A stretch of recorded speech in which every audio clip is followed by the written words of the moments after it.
Dear friends, welcome.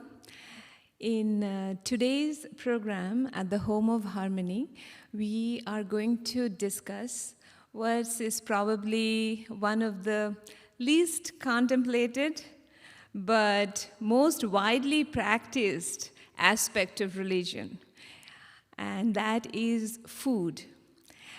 I think in every religious tradition, there are some rituals surrounding food, whether it be fasting or maybe feasting around various festivals and so forth. So today, we have Dr. Colleen Taylor Sen, who is a researcher and an expert on this topic. She will share her insights today on the title of her talk is Food and Religion. Colleen is a Canadian-American author who writes extensively on history, culture, and cuisine. Her books have been translated in Arabic, Chinese, Japanese, and Korean. Colleen's article has appeared in the Chicago Tribune, Chicago Sun-Times, Christian Science Monitor, Toronto Globe and Mail, Travel and Leisure, Food Hours, Yoga International, and many other places. She has a BA and MA from the University of Toronto and a PhD from Columbia University, all in Slavic languages. After her talk, there will be time for question and answers, so please have your questions ready. And on that note, I'm really honored on behalf of Vivekananda Vedanta Society of Chicago to welcome Colleen Taylor Sen to come and give her presentation.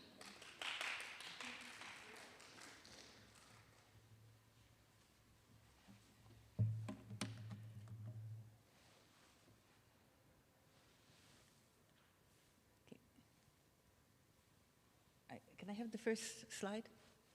Yeah. Thank you so much for inviting me. This is a really vast topic, and I honestly question why I took it on, because there's such diversity and there's so many religions in the world. And I'm not really primarily a writer about religion. I'm a writer about food history, and I've written 7 or 8 books on the topic. My specialty really is the history of Indian food, but for this particular topic, I spoke to several other people, and you can see them on the left. I spoke to he's actually a rabbi at Jewel who's involved with certifying kosher food. I spoke to a professor of Islamic studies, to an Orthodox priest, and then to my friend who's a Benedictine sister who's here today. But anything I say is totally my responsibility. Any mistakes I make are certainly due to myself. And I've done extensive reading as well. But what I'm going to do in my talk today is... Oh, okay. It's not clicking. It's not moving forward.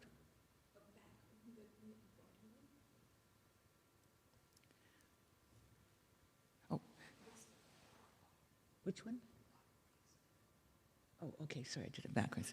So this is just a show of some of my books. The most recent ones are a history of the Maurya dynasty, and then the Bloomsbury Handbook of Indian Cuisine that just came out a couple of weeks ago. And I put my website on the front page, so if you're interested in more, you can certainly look at that. Oops, I'm sorry. So this is a slide that's actually a speaker a few weeks ago showed. He was from the Mormon Church, and I found it very interesting. So I just put it up. It just shows you how many world religions there are, and it also shows you how old they are, the oldest ones being Judaism and Vedic Hinduism. And of course, one can't cover all these religions in a talk like this. So I'm really just going to focus on these. I'm going to focus on Judaism, the 3 so-called Abrahamic religions, and then I'm going to look at the religions of South Asia. And I'm going to focus on certain themes that I see run through these religions. One is the idea of sacrifice, the idea of fasting, vegetarianism, and then celebration and community. And these are things that are more or less common to all religions. Now, some scholars maintain that sacrifice is at the root of all religions. In ancient times, offerings to the deities took the form of a sacrifice of an animal in order to placate or pacify the gods. The meat was subsequently shared by the priests and the sponsors of the sacrifice. The English word sacrifice comes from the Latin sacrificium, from sacra meaning something that is set apart from the secular or profane, and facere meaning to make. So you have sacrifices in the ancient Vedic religion in India, in Judaism, in the religions of ancient Greek and Rome, Egypt, Aztecs, and many more. Now, this slide shows a painting by Rembrandt of Abraham preparing to sacrifice his son because God told him so to prove his devotion. When he's about to do so, when he's about to sacrifice his son, a messenger from God comes and says, God stops Abraham, saying, "Now I know you fear God." Abraham looks up and sees a ram sent by God, and he sacrifices it instead of his son. His son is called Isaac in the Christianity and Ishmael in Judaism. So Abraham is considered the first prophet in Islam, Judaism, and Christianity, hence the name Abrahamic religions. But over time, there were fewer animal sacrifices, and sacrifices were replaced by symbols. In Judaism, after the destruction of the Second Temple by the Romans in 70 CE, sacrifices were prohibited because the temple had been the only place where priests were allowed to make sacrifices. Since there is no longer a temple, modern religious Jews instead pray or give charity to atone for their sins, as the sacrifice would have accomplished. In Christianity, the sacrifice of Christ, who's called the Lamb of God, replaced the animal sacrifice of the Old Testament. The Eucharist or communion is a ritual commemoration of Jesus' Last Supper with his disciples before his crucifixion. It is the central act of Christian worship practiced by most Christian churches in some form. In the communion, the priest or pastor distributes wafers and wine to the believers. In some Protestant denominations, which forbid alcohol to their members, the wine is replaced by grape juice. And in fact, Welsh's grape juice, which you all may know, was developed by Joseph Welsh in 1869 as a substitute for wine in churches that prohibited alcohol.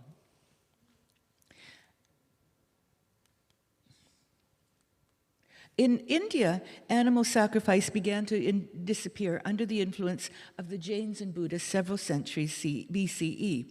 Now, these were movements that advocated nonviolence and opposed the killing of animals for food, a topic I'll discuss later. So instead of animals, the priests began to offer clarified butter, rice, vegetables, and other foods to the deities.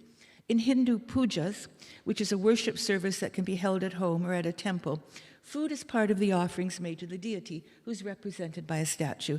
And these offerings typically include fruits, coconuts, nuts, and flowers. However, you can still find animal sacrifice in parts of India, especially among the followers of the goddess Shakti and in the northeast. And in Calcutta, there's a very famous Kali temple where goats are sacrificed on a regular basis. So it hasn't disappeared entirely. In Islam, the second most important holiday is Eid al-Adha, or Feast of the Sacrifice. A lamb is killed, and the part of their meat is consumed by the family, which offers the animal, and the rest is distributed to the poor and to the needy. And this commemorates the incident in the Old Testament, which I mentioned early, when God asked Abraham to sacrifice his son. Now, a more personal form of sacrifice are dietary restrictions, which can be permanent or intermittent.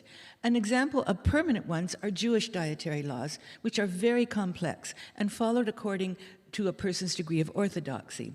These laws are spelled out in the books of Leviticus and Deuteronomy in the Torah. Prohibited foods, called treff, are those that may not be consumed in any form, and they include all animals and the products of animals that do not chew the cud, do not have cloven hoofs, fish without fins and scales, the blood of any animal, shellfish, all other living creatures that creep, and a very big long list of fowls that are enumerated in the Bible. I'm not giving the whole list, but there is a very long, detailed list of foods. And moreover, meat and milk may not be eaten, cooked, or stored together based on a biblical prohibition against boiling a kid goat in its mother's milk. Following these rules is called keeping kosher. As a result, Some Orthodox Jews have 2 sets of pots and pans, one for dairy and one for meat. And you can see a modern Orthodox kitchen with two separate things. And on the right is a kosher Indian restaurant. In New York, you have several of these restaurants, and they take 2 forms. They're either strictly vegetarian, where no meat is involved, or if there's meat, there's no dairy products, and that includes yogurt. This particular one is a restaurant in Israel. After Indian independence, thousands of Indian Jews migrated to Israel, and you do have restaurants like this one here. For the very Orthodox, even fruits and vegetables and wine must be certified by a rabbi as kosher. And during Passovers, the restrictions are even stricter. And supermarkets that serve Jewish communities have special sections for Passover food. And some people even have a separate kitchen for Passover food, so they would have 3 kitchens. And actually, you find something like this in India. Among the very affluent, people would have 3 or even 4 kitchens. In Calcutta, my husband remembers, they'd have a kitchen for Indian food, a kitchen for vegetarian food, a kitchen for Western food, and I don't know what maybe they would just have 3, but having this too is certainly something you find in other groups too. Now, Islamic dietary laws are not as complex as those in Islam. Muslims share the Jewish ban on pork, as well as the ban on the meat of carnivores and animals that die due to illness, injury, poisoning, or slaughtering not in the name of God. And both Judaism and Islam prescribe the slaughtering of animals in a certain way. Alcohol is banned in Islam, but not in Judaism. And some people also avoid shellfish. Forbidden foods are called haram. Those that are allowed are halal. And verses in the Quran also mention olives, bananas, dates, pomegranates, figs, and grapes as desirable foods. Now, both these religions ban pork, and why is this? Well, the common belief is that this was to prevent trichinosis, but this has been totally discarded. The anthropologist Mary Douglas defines forbidden and impure animals as those that are out of place and deviate in some way from others in their category. For example, birds without feathers, fish without scales, cloven-footed animals that do not chew the cud are forbidden to Jews because they're anomalies. Because they're anomalies and strange, they're unclean. And pollution comes about when a category boundary is violated. Now, as far as pigs are concerned, unlike other forms of livestock, they're omnivorous scavengers. They eat virtually everything they come across. So this may be another reason that they were not eaten by Jews and Muslims. But you know, when you think about where these people lived, they lived in the desert. Pigs like a very wet environment, they like slop. So there really weren't any pigs there. So another explanation given for this ban is that these were something that the worshippers of Baal, the idol worshippers ate. So therefore, it was a way of separating yourself from the other. And this is another reason we have food exclusions. It's a way of separating yourself from other people. Now, for the sake of comparison, I want to look at the Dharma Shastra and the prohibitions that you find there. Now, these are ancient Hindu texts that were written several centuries before Christ. And the most famous is the Law of Manu that people know about. And these Shastras and Sutras contain similar lists of forbidden animals and foods, and they rival those of the Torah in complexity. And if you look at these are some of the things that were banned. No, I don't think people necessarily followed these. This is probably more theoretical. But you can see again, you have these anomalies, these strange animals that are neither one thing or another. And so they are things that aren't to be eaten. And there's explanations for some of the other things too. Garlic, leeks, and onions were generally prohibited by the early Hindu religions and are still not eaten by many people, many vegetarians, by strict Jains. One reason is they were believed to inflame the passions, so they destroyed your mental balance. So that is a fairly common prohibition. But is there some way of leaving these slides up instead of they keep going away? Because it's kind of distracting. Okay, so these kind of guidelines were only to be followed by what they call the twice-born castes, and that's the Brahmins, the Kshatriyas, and the Vaishyas.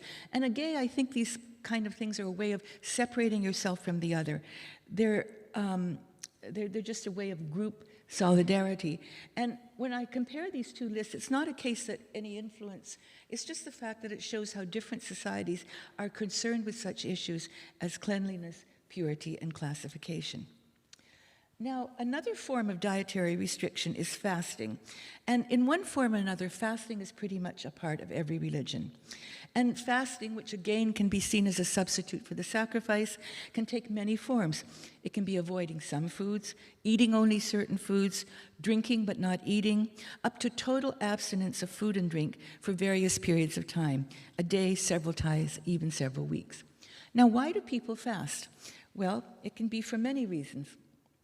It can be a form of worship, it can be gratitude for a blessing, an instrument of self-discipline, or a method of physical cleansing. Some devotees believe fasting strengthens the mind and helps control desires. Others believe it brings spiritual insight. It can also be a method of atonement for one's sins. Now, Western Christians observe partial fast during the 40 days of Lent, which commemorates Christ's 40-day vigil and fast in the desert before his crucifixion. It's sometimes called the Great Fast. It's a period of time in which Christians are meant to give up some comfort or adopt some spiritual practice that leads to self-examination, repentance, and ultimately renewal of the soul. Now, this can mean total abstention from meat throughout the entire family, or perhaps only on Ash Wednesday or on Good Friday. In the US, people don't usually follow this kind of rigorous fast, but people are expected to give up one's favorite food during this weekend, so this period. So someone who likes chocolate may give up chocolate, or things like that, just to kind of do this kind of self-deprivation. And I heard just a few weeks ago from a speaker here from the Mormon Church that Mormons are expected to fast one Sunday each month and to give the money that would otherwise have been spent on food to charity, and I wasn't aware of that. The reason is to attain spiritual strength, closeness to God, and preparation to receive his blessings. Now, adherents of Eastern Christianity, Greek, Russian, Serbian, Orthodoxy in Romania and other countries, follow very strict guidelines about fasting. They are supposed to avoid meat, fish, dairy, and milk products every Wednesday and Friday throughout the year. And also there are 4 large fasting periods, including great length. However, fish and seafood are allowed during some fasts. In theory, together, all these fasts can amount to 100 days during the year. But I don't think it's followed so rigorously among lay people. Certainly in monasteries, people would tend to do this. In many monasteries, the food is vegetarian, although I shouldn't say that. They do eat fish. And the Orthodox priest I spoke to said it's really more important to follow the spirit of fasting rather than the letter, especially if it deprives you of the health. And one should not torture one's body during this period. So there's some room for leniency. Now, Judaism has 2 major fast days. The first is Yom Kippur, the Day of Atonement, for which God instructs the people of Israel, you shall afflict your souls. The second is Tisha B'Av, which commemorates the destruction of the temple in Jerusalem, which I mentioned earlier, and which is a really big event in the history of Judaism. The fasts begin at sundown the previous night and end after sundown the next day. No food or drink is consumed. There are other shorter fasts during the year, and fasting is claimed to influence God to act graciously towards Israel, and personal fasts are undertaken as a penance for sin. And this is one of the verses from the Torah that is God's instructions to fast. Now, fasting is one of the 5 pillars of Islam, something that every Muslim must follow, and it's mandatory. During the lunar month Ramadan, during which the Quran was revealed to the Prophet, all Muslims refrain from eating, drinking, and smoking during daylight hours. The purpose of this fast is to encourage self-restraint, empathy for those who are hungry, and gratitude for having food. Shia Muslims also fast on Ashura, a day that marks the martyrdom of Hussein ibn Ali and his family. Now, among Hindus, Fasting practices vary very greatly depending on region, caste, tradition, and local customs. Fasting usually does not mean total abstention from food, but rather a restricted way of eating. The dishes during a fast are always vegetarian. At its least rigorous, it may mean cooking these dishes in pure ghee instead of oil, or replacing sea salt with rock salt. Sometimes only kacha, which is boiled foods, are permitted. Meals might be taken only once a day in the morning or only after sunset. One of the most interesting fasts to me is called palahara, and it means only food from plants that grow without special cultivation. For example, wild grains, vegetables, certain roots and tubers, leaves and flowers. For example, breads and snacks can be made of dried water chestnut flour or lotus seed flour instead of wheat and rice.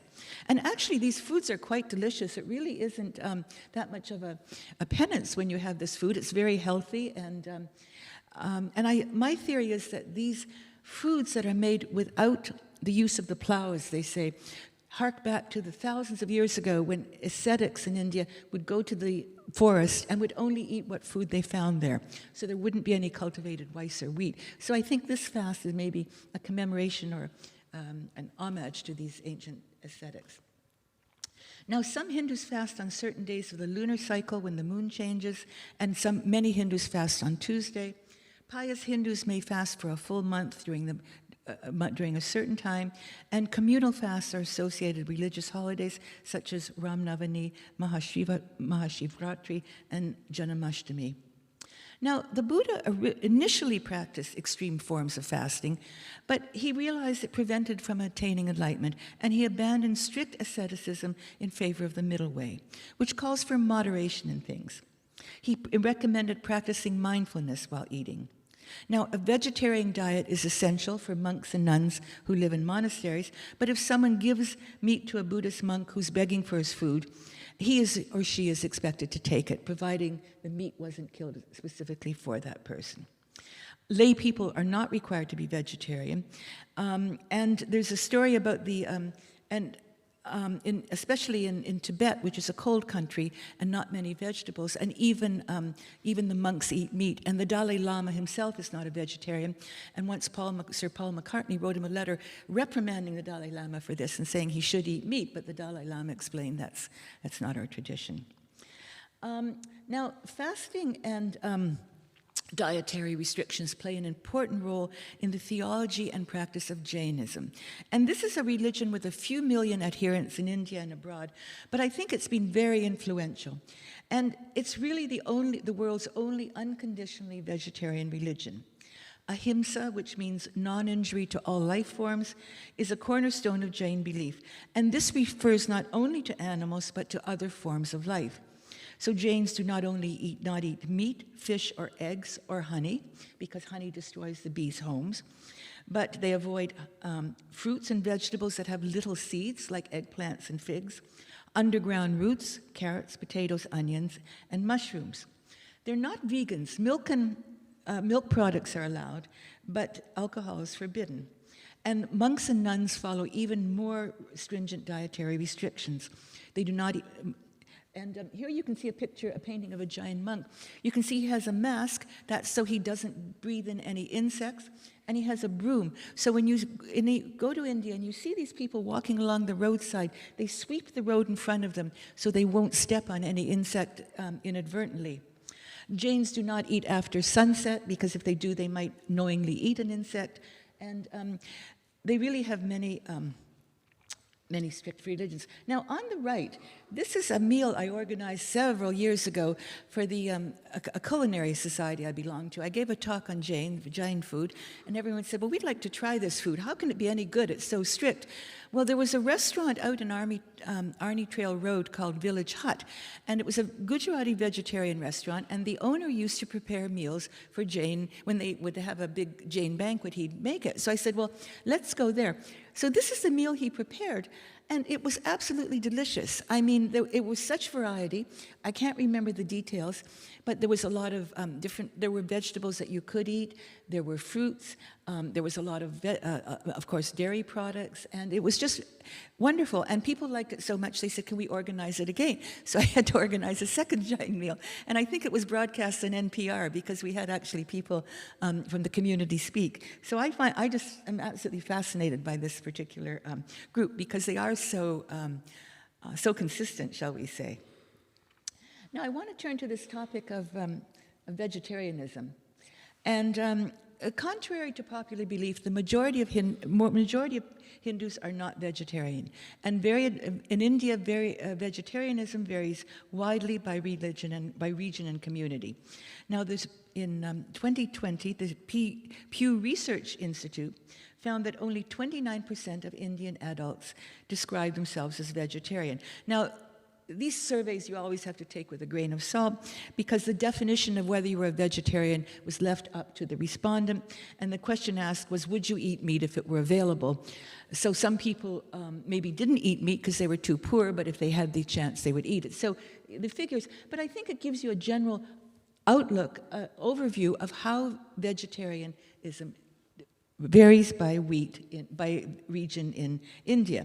Now you can see in some states, in the Northeast, in Kerala, Odisha, Tamil Nadu, West Bengal, small proportions of the population are vegetarian. I think in Bengal it's like less than 2%, and in Kerala maybe 3 or 4%. Kerala has a large Christian population, but these areas also have a lot of seafood, so that would affect their dietary habits. In Bengal, even Brahmins, who are not supposed to eat meat in other parts of India, eat fish. And even Swami Vivekananda, I believe, was a fish eater. So there's a lot of variation depending on your family tradition and so on. So you really can't generalize. But you'll notice that in the West, in Gujarat, in Rajasthan, and Haryana, the proportion of vegetarianism is much higher. And vegetarianism generally tends to be more common among higher caste Hindus, but again, it's hard to generalize. There's a lot of variation. Now, people in India follow other dietary restrictions. Most people, all Jains and many Hindus avoid onions and garlic. As I said earlier, that they are believed to inflame the passion. Beef is taboo for most Hindus, and in fact, according to the Pew Research Center, 70% of Hindus say a person could not be considered a Hindu if they ate beef, compared with just 50% who said this would be true of people who would not believe in God or never offer prayers. So it's a very interesting thing. Hinduism is in terms of belief, is what they call it's a people can have more leeway what they think, but eating beef for many people is a sign of the Hindus. Now, why did this vegetarianism and beef eating come about? Well, you can see signs even during Vedic times, in ancient times, when the sacrifice was the main form of worship. Even then, sometimes the priests would, instead of an animal, would put a little cow or a little animal made of dough. And certainly, these sacrifices were very expensive for people. The farmers were expected to donate their cows. Not their cows, their animals, whatever animals were sacrificed. This was very expensive. The Jains and the Buddhists came along and said, no, we shouldn't kill animals. And this was really a popular view. So what happened is gradually these views were integrated into, it wasn't called Hinduism, it had no name really, it was just the Vedic religion. So in the 5th and 4th century BCE, this gradually permeated the society.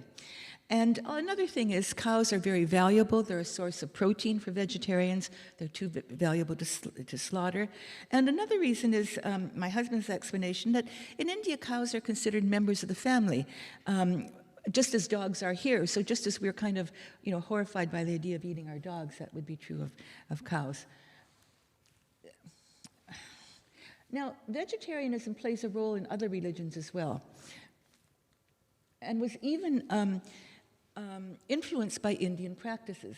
Saint Jerome, who lived 347 to 420 CE, defended vegetarianism and said that by showing the spiritual benefits of fasting, Indian Brahmins should be emulated by Christians. And there was a lot of interest in India at this time. There were a lot of relations between Greece and Rome and India, so they were familiar with what the ascetics in India, especially the way they lived in the forest, they didn't eat meat. So this had a certain influence in early Christianity.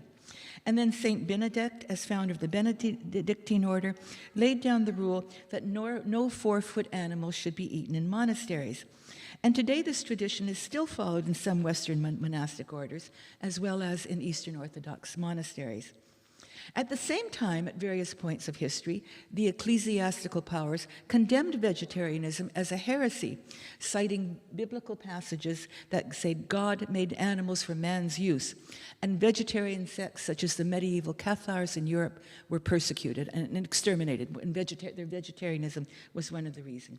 And today, of course, there's been a resurgence of vegetarianism, and mainly concern for animal rights and the environment have been factors in its spread. Now, finally, I'd like to talk about celebration and community. So certainly eating with others strengthens our sense of belonging and reinforces our personal identity. All religions observe certain days in which they commemorate, celebrate, or even mourn certain events, and food plays a role in them. Food can be a family or communal meal, or it can be part of a religious ceremonies. Christians typically celebrate their major holidays with special meals. In the US, this may be turkey for Christmas, which has no religious connotations as far as I know, and ham or lamb for Easter, and lamb, again, being a symbol of Jesus as the Lamb of God. For Roman Catholics and adherents of Eastern Orthodoxy, it may entail having a meat-free meal on Christmas Eve before going to Mass. And Italians celebrate the Feast of Seven Fishes, in which the dishes have there's an example of a pasta dish with fish. And Poles celebrate a dish called Vigilia, which again is vegetarian, but may have fish and often features a carp as the centerpiece of the meal. In France, they have the Bûche de Noël, which has not Christian origins. It goes back to the pagan ritual of burning a log in the fire. It goes back to the winter solstice rituals of the ancient Celts. Now, in Judaism, an important meal is the Seder, which starts the festival of Passover, which commemorates the deliverance of the Jewish people from Egyptian bondage in the 13th century BCE. During the 7 or 8 days of Passover, all leaven, that is yeast, whether in bread or other mixtures, is prohibited, and only unleavened bread, called matzo, may be eaten. This deprivation symbolizes the Hebrews' suffering while in bondage and the haste with which they left Egypt. They didn't have time even to let their bread rise. They had to just eat unleavened bread. The Seder meal that starts Passover is an occasion for each person to relive the Exodus as a personal spiritual event, and it follows a carefully prescribed ritual in which the story of the Jews' exodus from Egypt is retold. A centerpiece is the Seder place, and there's a picture of it here, which has 5 or 6, sometimes 6 foods, a lamb shank, bone, and an egg, which commemorates the sacrifice once performed at the temple, a vegetable dipped into salt water, which is reminiscent of the tears of the Israeli slaves, 1 or 2 bitter herbs, such as lettuce or horseradish, recalling the bitterness of slavery, and haroset, which is a sweet reddish or brown paste that symbolizes the clay the slaves used to make the pyramids.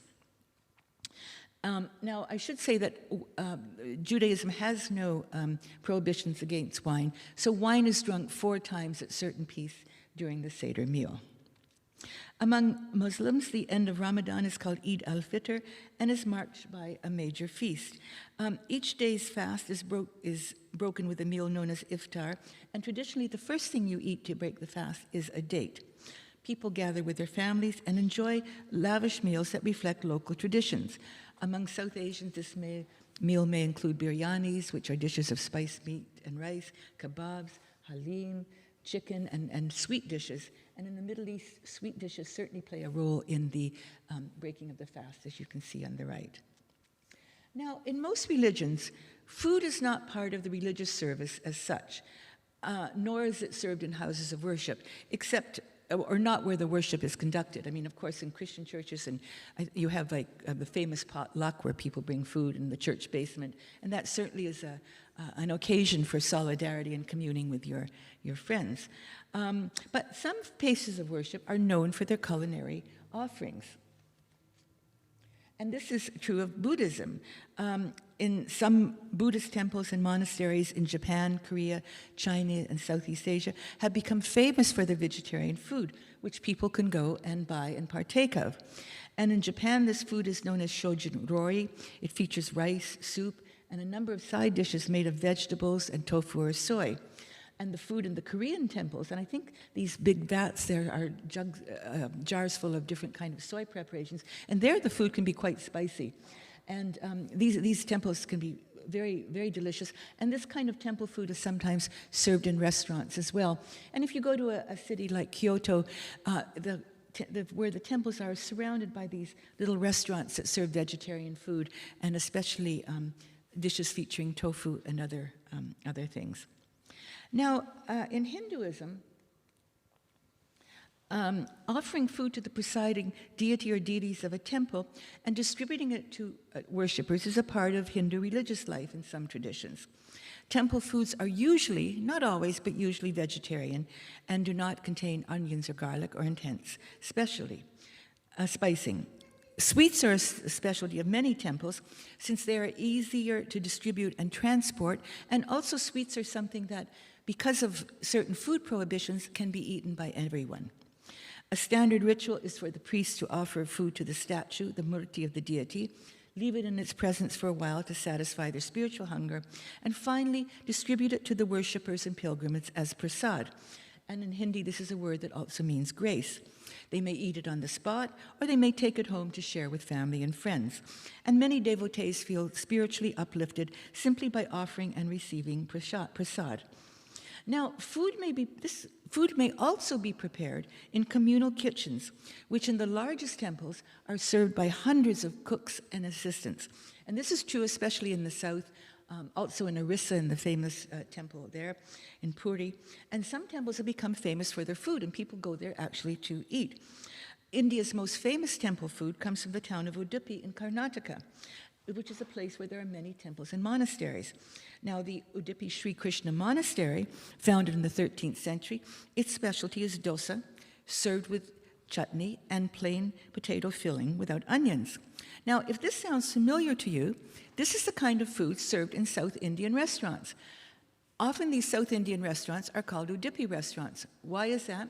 Because many of the cooks at these temples left the temples eventually and went and opened restaurants, first in restaurants and then all over India. So the food you get at the South Indian, now of course they will have onions and garlic and stuff, so it's not really that pure, but the origin of it is in these famous temples in the south. Now the Sri Venkateswara temple in Tirupati in Andhra Pradesh is the world's second most visited holy place after the Vatican. Its kitchen serves an average 60,000 people every day and up to 200,000 during festivals. Its specialty is the iconic Tirupati Laddu, which are sweet balls made of lentils, sugar, nuts, and spices. And there's a giant version called the Kalyana Laddu that weighs 500 grams. And they sell these things, and it's become kind of a business. In India, you can go online and you can order these laddus, and they ship them to their house. And so these temples really have become centers of culinary excellence, so to speak.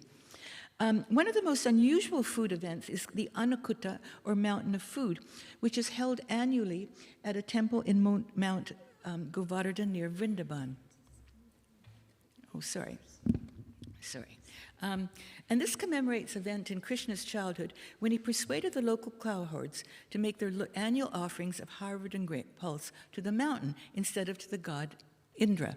So angered, Indra punishes the people by sending a rainstorm. But Krishna shelters them by lifting the hill in his fingertip. And you often see this scene depicted in Indian miniature paintings. So this event, and in honor of this event, the inhabitants of Krishna made hundreds of dishes in his honor and put them at the foot of the mountain. And these dishes, of course, were vegetarian and so on. So this event is commemorated at various places. And here in Chicago, at the Swami Narayan Temple in Bartlett, the congregants prepare over 2,000 dishes, all vegetarians, which they offer to the deity. And what's really interesting is they make traditionally Indian dishes that you would find, but they also make American dishes. So you'll have like cupcakes and pizzas, apple turnovers, and all these things made often with sweet things or made with lentils and rice and stuff. And this whole temple is lined with these dishes. And I took that picture there in the bottom right. It's just so very interesting, this, this kind of program. And finally, I'll say a little bit about the Sikhs. I haven't talked much about them. There are temples called gurdwaras. They provide free meals to people from all communities on a daily basis, and this is known as langar. And the food is always vegetarian, so it means everyone can eat it. The Golden Temple in Amritsar feeds an average 50,000 people a day, many more on festive days. And there's 2 kitchens, one that prepares dal and the other where rotis, where bread is assembled. And this is true of the langars in Chicago. There's one on Devon Avenue, and at certain days they'll offer free dinner. Now, the langar actually has its origin at Sufi shrines. Sufism, which is a form of Islamic mysticism, Sufi shrines. Now, the distribution of food at these shrines is considered a tribute to the saint honored there, as well as a gift from the saint and ultimately from God. And these are also called langar. Well, this is a brief overview. I mean, one could give a whole university course on food and religion because it's such a vast topic. I've written, I just found it really fascinating. I've written about Indian food, but getting into the Western religions was something new to me. But these are topics that interested me in particular. So I want to thank you all for listening, and I look forward to your comments and questions because I'd like to kind of continue exploring this and want to know what avenues I should take. So thank you.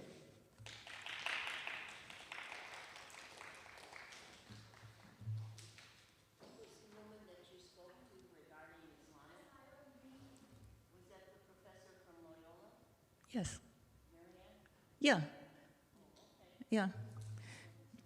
Yeah, she's a good friend of mine, yeah.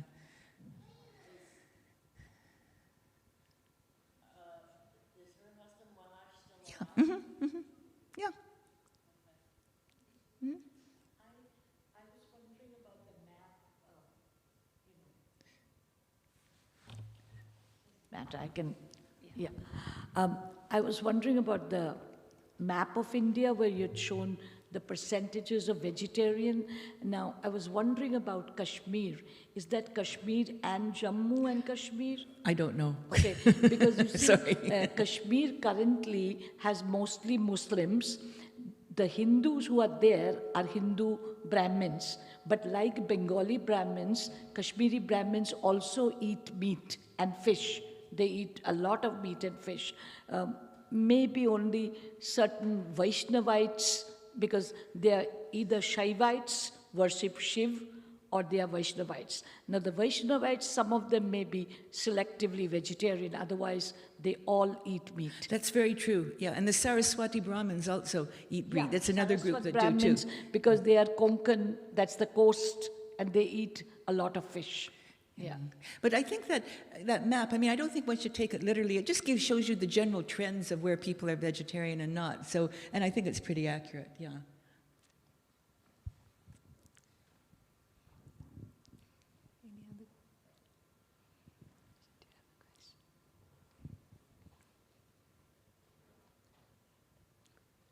Any questions from viewers? No? Are you from Toronto? I am, yes. You live in Toronto? No, I live here. You live here now? Uh-huh. I've lived here for 50 years. Colleen, I was wondering if you want to summarize, like, what should be our takeaways from everything that we talked? If you can just summarize, like, is it vegetarianism, fasting, and so many faiths? So we have actually 10-15 minutes, so you have time to kind of summarize what religious practitioners or just students in general of religion can take away. I think the thing that I found most was fasting. I was really surprised. That's one thing that all religions seem to have in some form or another. And, you know, I guess, I mean, now fasting is considered very healthy. We're all supposed to fast certain periods of time, and it's supposed to be good for your health and your weight and all that. So I suppose the ancient, religious people had some ideas there. And I think some of the fasts, if they're not, can be healthy. I mean, I think certainly the decline of meat consumption is something that's very prevalent now in the West. So a lot of these ideas are entering the mainstream. But I don't know. I really don't have much more to add. It took me so long to put this together. So if people don't have any questions, I'm perfectly happy to end there. And I can talk to you later if we're going to go downstairs. Uh-huh.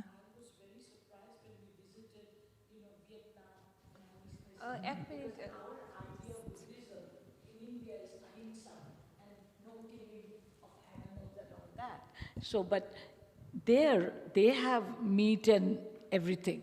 Where is this? The Buddhists in other countries of Southeast Asia, they have a lot of meat. Laos, because we in India used to think of Buddhism as ahimsa, no killing. So Buddhists in India are vegetarians, but not elsewhere. Perhaps you can answer that, madam. Buddha never said that you not to eat meat. When you're dependent on the community to survive, if they serve you meat, then you will eat it. And you said that the Dalai Lama tried to be vegetarian, but it did hinder his health, and he was advised by his physicians that he did have to eat meat. So he tried it, and it wasn't healthy for him, but he doesn't do it a great deal. And I had monks over for Thanksgiving dinner, and there was a nun and the monks, and we had Thanksgiving dinner, and the monk was concerned because he said, "You prepared this turkey for us for dinner, and it's for us." And the nun, who was an American who converted to Buddhism, said, "The turkey's role in life is to be Thanksgiving dinner," which was very... Well, it's interesting that some of the Jains, I mean, even though they traditionally they drank milk, some of them in America won't drink milk because of the way that cows are treated badly, in these factory farms. So I heard that some of the local Jains made a deal with Oberweis Dairy that they would have their milk, guaranteed that it came from cows that were well treated and weren't in these, farms. It's very hard, being a vegetarian, being a vegan, I think, is quite difficult. I mean, it is. Being a vegetarian with meat, certainly, with milk, dairy products, certainly can be a very rich cuisine. Many of my friends who have converted to Buddhism are vegetarian now because of the way that animals here in the United States are treated. And even Temple Granger, who was not Buddhist or whatever, made sure that when animals were taken to slaughter or whatever, to decrease their anxiety on their way to the slaughterhouse. She saw what was causing all their anxiety and their fears. So she developed a mechanism so that it didn't affect them when they were on the way to be killed. Well, yeah. Well, it's interesting. Around the turn of the 19th century, there was a real movement in India that what made the Englishman strong was his eating meat. And even Gandhi himself went through this. So Gandhi, at one point, early in his life, he decided he better eat meat because this would help, So he went with a friend and he ate goat. He said, but that night, all night, I could hear goats bleating. It really bothered him, and he was very ill. So eventually, actually, when he went to England to study law, his mother and there was a strong Jain influence in the area where Gandhi lived. So his mother made him took him to a priest and made him vow not to eat meat, which he did. So when he went to India, when he went to England, it was very hard for him at first. And then he discovered the Indian Vegetarian Society, which was quite active. And Gandhi actually became a member of the society. He wrote for them. He became a leader in it. And this was really his real involvement with vegetarianism. It was very interesting that this happened actually when he was in England. And of course, he never ate meat again. But there was this idea that maybe meat would help build up Indians and they could throw out the British. You mentioned about the Sikhs and some other traditions in which serving food is part of philanthropy, like serving the poor and all. Do you want to speak a little bit? Well, I think in Islam that's certainly true. When they have the feasts, they share the meat with the poor and they give it to their neighbors and things like that. And I think there is certainly a tradition of this kind of sharing in Islam. Right.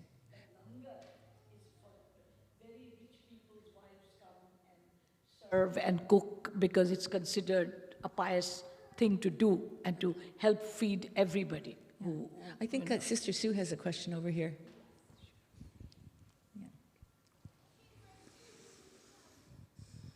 Actually, I just have a few things to add to the conversation. One of the things that I thought was very interesting, I learned it Wednesday. I'm taking a class on ASL in Hebrew for the Shabbat services. And the rabbi was talking, and she said, now, there are two mitzvahs.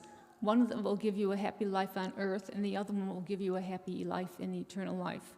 And the one on earth is to obey your parents and honor your parents. The one that will get you eternal life in heaven it's a nesting mitzvah, in that when you're hungry and you want to eat the bird's eggs, you have to be kind to make sure you get the mother away from the nest so she doesn't look at watching you eat her children. I found that to be very interesting, but again, it was, if you're hungry, this is okay, eat those eggs, even though the mother is sitting on them. And also, I was interested in Sikh tradition because I have friends who are, and I did research on that, and apparently Nanu Guru, who was their guru, the top guru, he ate meat, he actually ate meat. But my friends do not, they're vegetarians. So I think it's a matter of culture where you live, probably, and we're practicing your religion. I don't think everywhere you go it's different. Like you might have been a Hindu in India, but then when you get to America, maybe you adapt to different kinds of things.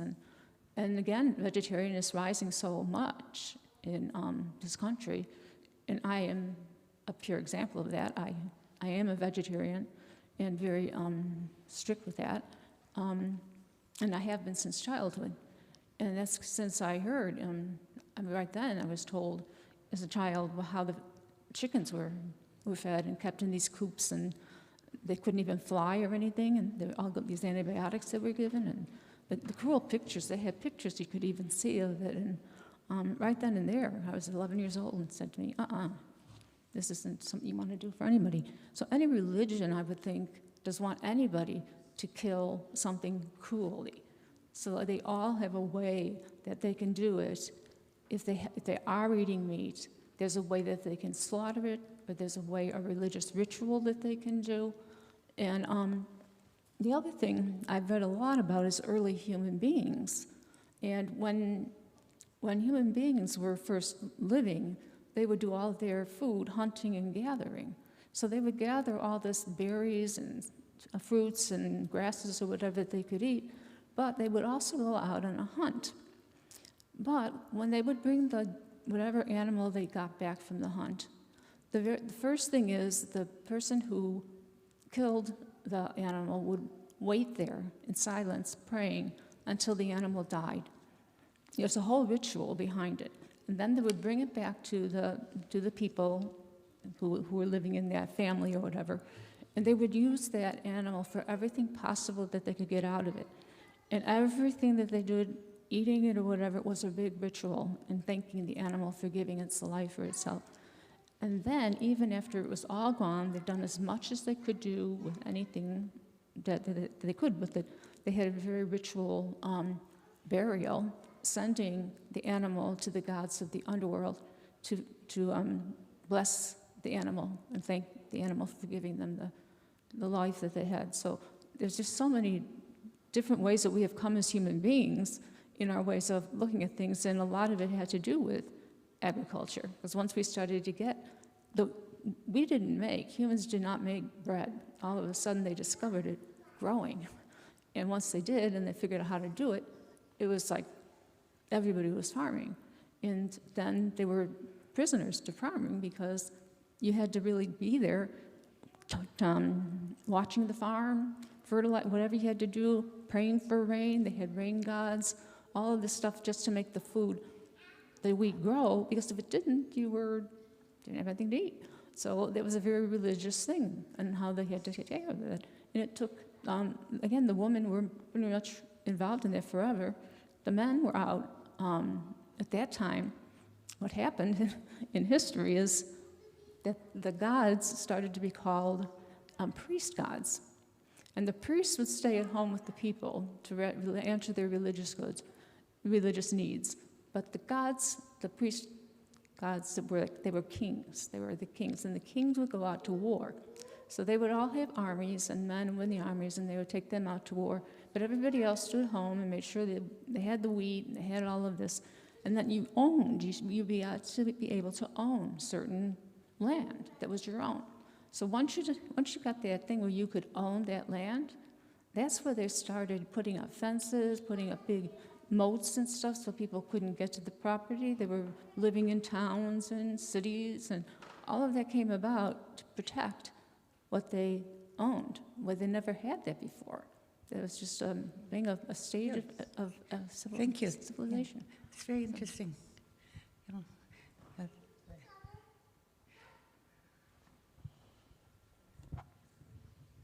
Yeah.